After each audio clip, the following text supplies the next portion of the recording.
Meu nome é Márcio Mitidieri, especialista em certificação, e eu trouxe para você uma grande novidade. Em parceria com a Agrogênios, estaremos disponibilizando para você vários conteúdos sobre sustentabilidade para que você possa aplicar em sua organização. Basta clicar em curtir, compartilhar e caso tenha alguma dúvida, acesse o nosso link na descrição.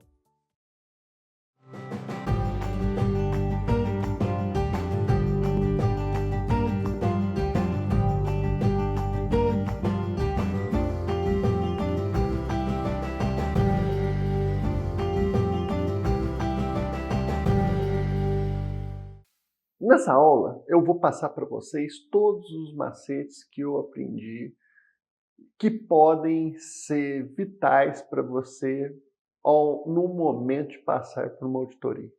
Ao longo desses 30 anos que a gente trabalha com certificações no Brasil, a gente percebe várias coisas que vão fazer todas as diferenças no momento que você estiver passando por um momento de auditoria na sua fazenda, ou packing, ou qual é que seja. Você vai receber um download que vai estar disponível aí na nossa aula, com todos os documentos que eu vou estar citando de forma direta ou indiretamente nessa aula. Então, a primeira coisa, na aula passada a gente viu lá como que eu devo escolher a pessoa, que eu tenho que ter uma pessoa responsável interna e outra externa, para fazer as modificações estruturais. E pode ser também que seja uma pessoa só, isso, a ordem dos fatores para mim não importa, o importante é fazer as adequações. Que nós temos que fazer uma auditoria interna, que se eu tiver com tudo preparado e tiver, no nosso ponto de vista, tudo certinho, eu entro em contato com a certificadora. É dali para frente que eu quero mostrar para vocês os cuidados que a gente precisa ter, certo? A primeira questão é que eu marquei a data da auditoria, vamos dizer assim, vai ser no início do mês. Restam 5 dias, nós estamos na reta final. Então, a primeira coisa, eu pedi o nome do auditor e a formação desse auditor. Então, normalmente é um engenheiro agrônomo com especialização em segurança no trabalho, ou com uma especialização em produção, ou simplesmente é um engenheiro agrônomo ou técnico agrícola, tá certo? Para que possa auditar uma norma, de boas práticas agrícolas.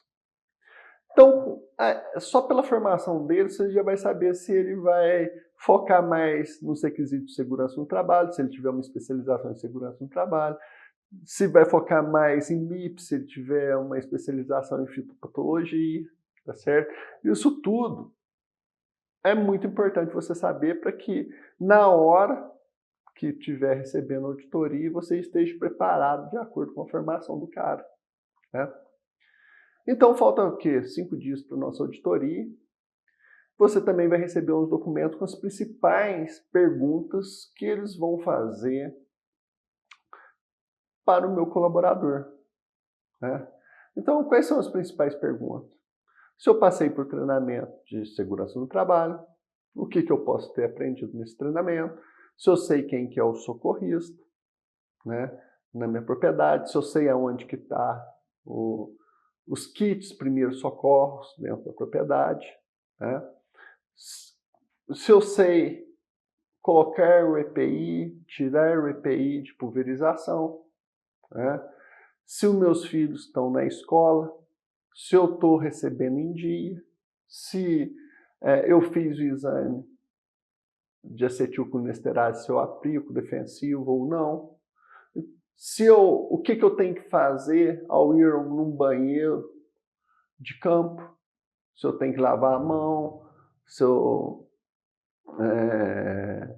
estiver doente, eu tenho que avisar quem dentro da propriedade, se essa doença for contagiosa, se ela não é contagiosa. Então, nós temos que preparar todos os colaboradores, primeiramente e com antecedência, com relação às perguntas. As perguntas que eles vão fazer para quem aplica defensivo, as perguntas que vão fazer para a cozinheira, as perguntas que vão fazer para os funcionários de serviços gerais, se eu tenho tratorista, né? Esse tratorista, se eu tenho tratorista, ele faz pulverização, ele precisa ter o curso de trator, se possível pelo Senar, o curso de primeiros socorros, o curso de aplicação de defensivo agrícola. Todos esses cursos têm uma carga horária definida e precisa estar com os certificados disponíveis para o auditor, certo? Então, todos os equipamentos considerados perigosos, eu tenho que ter passado por um curso também, né?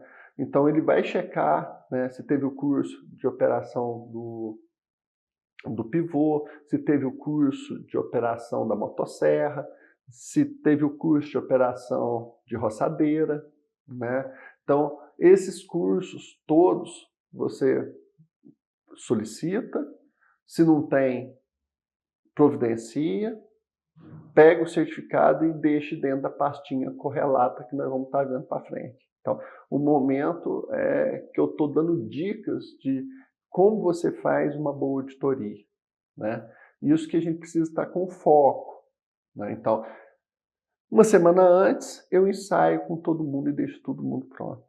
A segunda questão é alguns pontos merecem especial atenção, né? Eu canso de levar não conformidades, principalmente no depósito defensivo.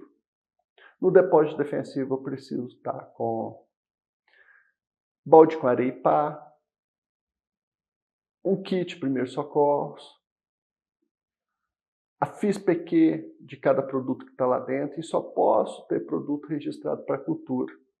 Então, se eu tenho 3 culturas lá, eu tenho que estar sinalizado. Mamão, banana, abacate. Por quê? Eu tenho princípios ativos registrados e próprios para cada uma dessa cultura. Às vezes eu estou só certificando a banana e os outros 2, se o auditor pegar, dá problema. Uma outra questão muito importante, faça uma limpa geral de embalagens reaproveitadas de defensivos agrícolas em todas as propriedades. Nós vamos ter um módulo explicando para vocês como funciona um cômodo de defensivo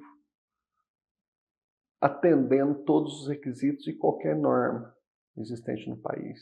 Então, eu preciso ter contenção nas portas, eu preciso ter sinalizações de emergência, eu preciso ter chuveiro de emergência, eu preciso ter lava-óleos, eu preciso ter um lugar para lavar meu EPI, eu preciso que o meu EPI esteja numerado e eu tenho que controlar as lavagens, né? E cada operador saber certinho, olha, o João é o número 5, né, que é o EPI 5, para que cada um não misture. Eu canso de levar não conformidade nisso, uma coisa simples e que você pode estar resolvendo. Mas nós vamos estar falando no treinamento específico do cômodo defensivo, lavanderia e vestiário, né? Nós temos que estar com as sinalizações, mapas de risco em todas as áreas da fazenda, né?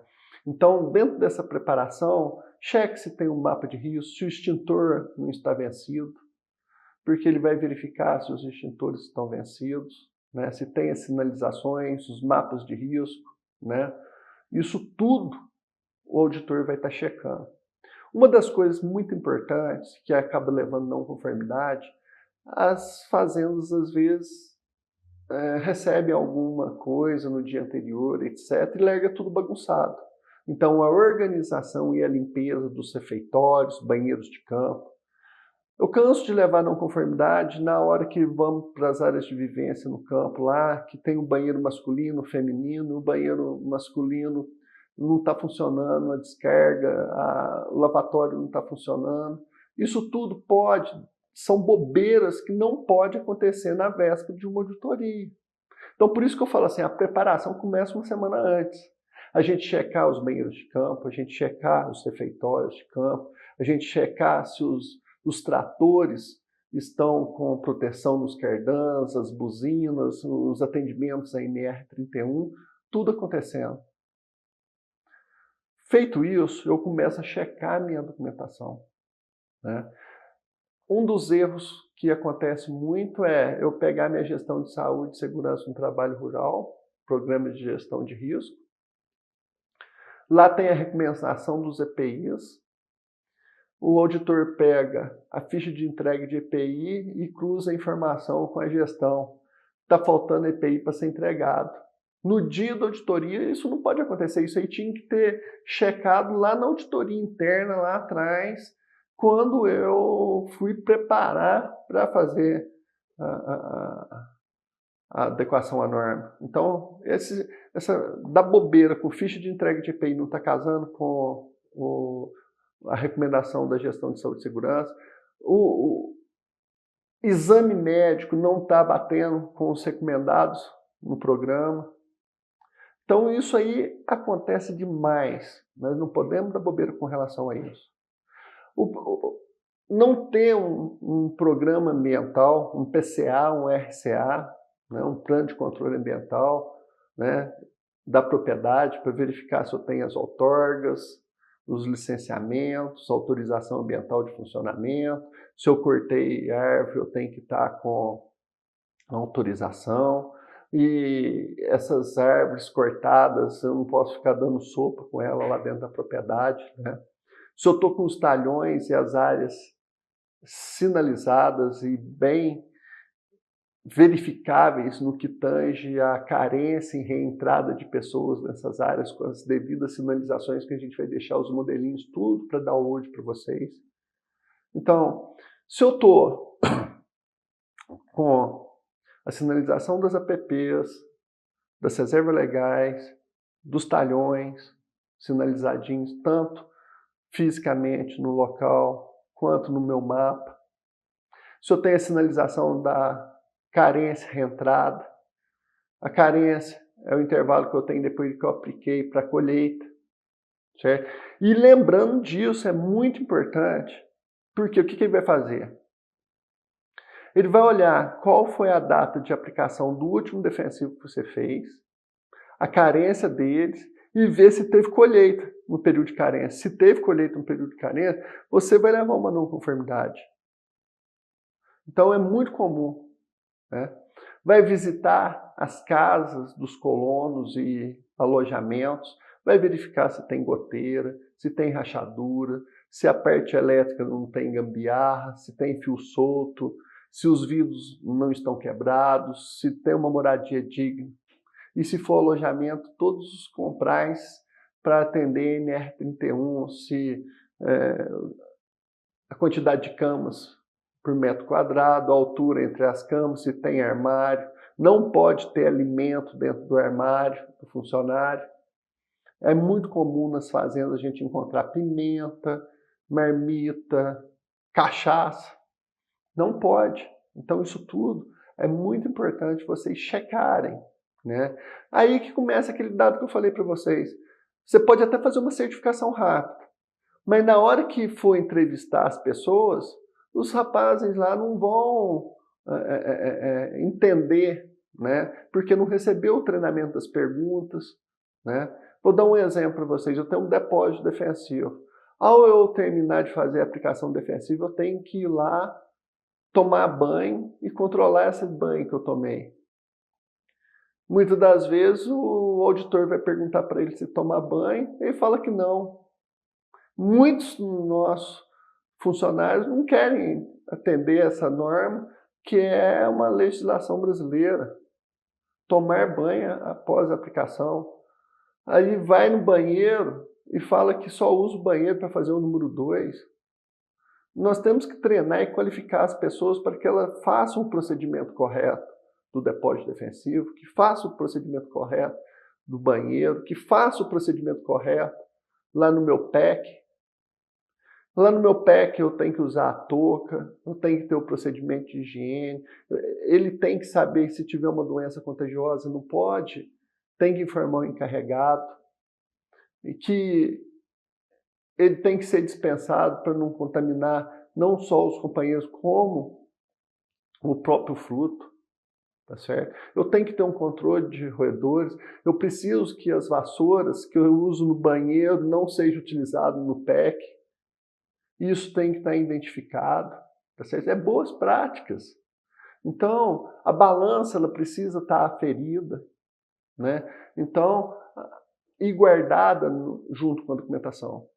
Então, anteriormente ao processo de auditoria, eu tenho que ir a campo e checar isso tudo. Como é que está meu depósito defensivo, como é que estão minhas sinalizações, como é que está meu extintor de incêndio, como é que está o depósito de fertilizante, como é que está o depósito de defensivo, as áreas de preparo de caldo, se os EPIs estão numerados e se tem toalha lá para o pessoal tomar banho após o uso, se tem nos banheiros papel higiênico, água para lavar as mãos e sabonete, tá certo?